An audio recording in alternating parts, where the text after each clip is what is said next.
Wakil Menteri Keuangan Suhasil Nazara menegaskan tidak ada perbedaan data dengan Menko Polhukam Mahfud MD terkait transaksi janggal 349 triliun rupiah di Kementerian Keuangan. Pada dasarnya data ini sama, hanya pengklasifikasiannya saja yang berbeda. Perbedaan terjadi karena Kemenkyu selama ini tidak menerima 100 surat PPATK yang dikirim ke aparat penegak hukum. Kemenkyu bilang ada 2 klasifikasi surat PPATK terkait transaksi keuangan mencurigakan pegawai Kemenkyu, yakni surat dikirim ke Kemenkyu sejumlah 135 surat yang melibatkan 363 PNS Kemenkyu dengan nilai lebih dari 22 triliun rupiah.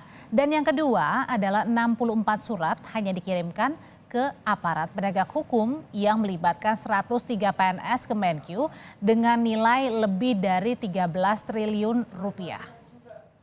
Kementerian Keuangan itu tidak menerima surat yang dikirimkan kepada APH. Karena itu semua surat yang dikirimkan pada APH itu kita kelompokkan jadi satu yang oranye.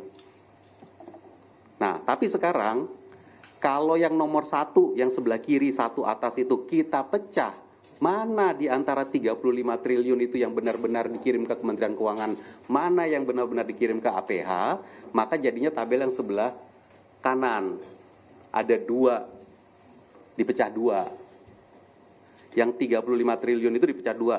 Ada surat yang dikirimkan ke Kemenkyu, dapatnya 22 triliun, dan surat yang dikirimkan ke APH, dapatnya 13 triliun.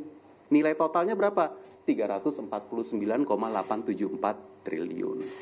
Sumber datanya sama, yaitu rekap surat PPATK. Cara menyajikannya bisa berbeda.